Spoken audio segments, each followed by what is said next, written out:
Hi there and welcome to SquadTube. I'm Ken and I will take you through the video review of the Winter Offensive Bonus Pack 5 from Ultraman Publishing. This is the 5th installment of the Winter Offensive Bonus Pack, and as always it's a scenario pack designed for the Winter Offensive tournament in Maryland in January of every year. And this issue has one map and 3 scenarios, which we will go through in this review. First of all, let's take a look at the front cover here. As we scroll down, see that the sales benefit the World War II Foundation as they have done in previous years. So every time you buy this pack, a portion of that money will go to the World War II Foundation. And if we start by looking at the map, let me get that up, here we go.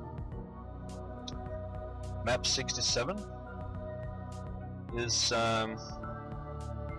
it's one of my favorite maps actually. This is a very busy map. It's very crowded with the village on the left side here. Narrow streets, lots of road orchards, woods, brush,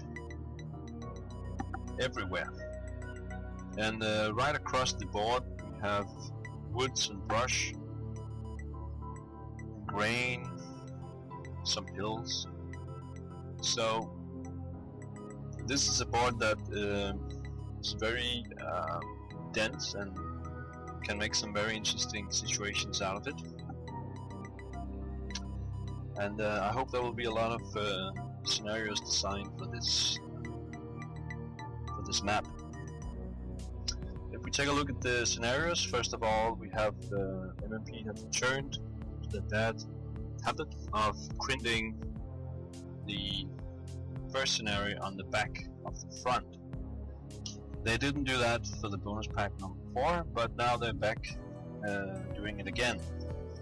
And I don't like that very much, but that's not me to decide. Anyway, going on to the scenarios. First one is WO12, Heart of Wilderness. All 3 of the scenarios are designed by Pete Schelling. And the first one here is taking place in Russia, near Leningrad, in August 42. The maps 67 and 32 are used for this scenario, and 6.5 turns. This is a scenario where the Germans are defending against a Russian attack, and to defend themselves they have 4 elite squads and 12 first line squads, 10-2 leader, 2 MMGs, an anti-tank rifle, infantry gun, 37mm anti-tank gun, some blue boxes, trenches and foxholes. And the Red Army is coming in 3 waves. First wave is here, 9 elite squads and 8 first line squads. They have a 10-0 commissar. And the second wave coming in turn 2 features 4 elite squad and 5 first line squad and another commissar, 9-0, as well as a DC.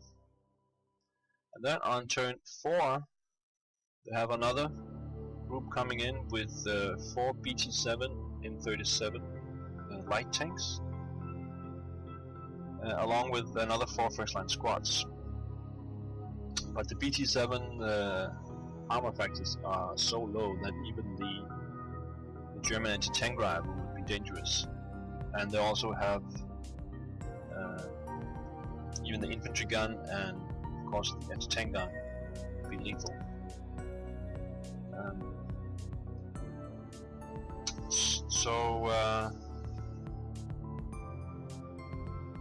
If we look at the Roar website, we have Heart of Wilderness currently at 1 German victory against 8 Russian. I know that's not a lot of scenarios, only 9 scenarios played, but still 8-1 seems like it's pretty unbalanced, favoring the Russians. Of course, we need more playings, but it looks like that at the moment. So let's move on to the second scenario, WO13. All the stops. Now we are in Poland in 44, just north of Warsaw, and the Soviets are trying to cross the Vistula River, and to defend this area we have the SS Viking Division. This is only taking place on board 67, 6.5 turns. And the Russians are coming in with 14 first-line squads, and they have 3 Sherman tanks supporting them. And the Germans have 4 SS squads supported by 3 second-line squads. Again, a 6+1 leader here. They have a heavy mortar and half-track, the 37L gun. And then in turn 3 we have 2 Stuk 3Gs coming in and another SS half squad. And of course the 75mm gun on the Stuks can definitely harm the Shermans, as well as the Panzerschreck. There are some special scenario rules for the Panzerschreck that I will not reveal here, which makes it a little bit interesting.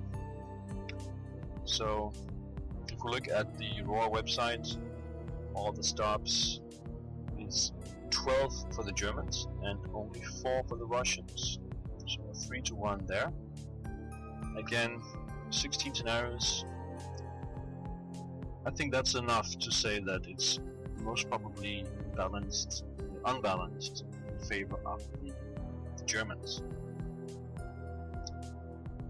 Right, so moving on to the third scenario. WO14 for pride's sake. This is a PTO scenario. It's taking place in Philippines, January 45, featuring boards 57 and 67 and a couple of overlays. And this is a Japanese counter-attack, 6.5 turns. Japanese have 13 squads, some leaders, machine guns, and 6 Type 97B with an armor leader, also 2 DCs. Some of the best tanks the Japanese have got. And to defend, the Americans have 2 elite squad equivalents and 5 first-line squads.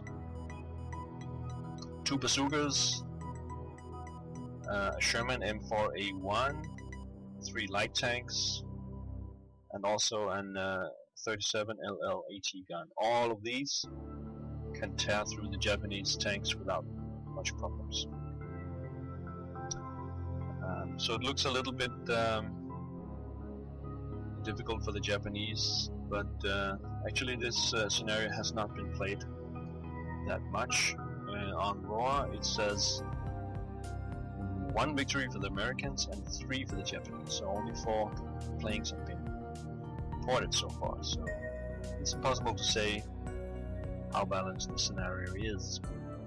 But personally I will definitely try this scenario out, and I will post that to Raw as well, of course. Now, if you want to buy the pack, you can go to the MMP website. I will provide the link to the pack in the description box. You can buy it for $12 and support the World War II Foundation while doing that. So that's it for this time, folks. Please like and subscribe, and I will bring more reviews to you soon. Bye bye.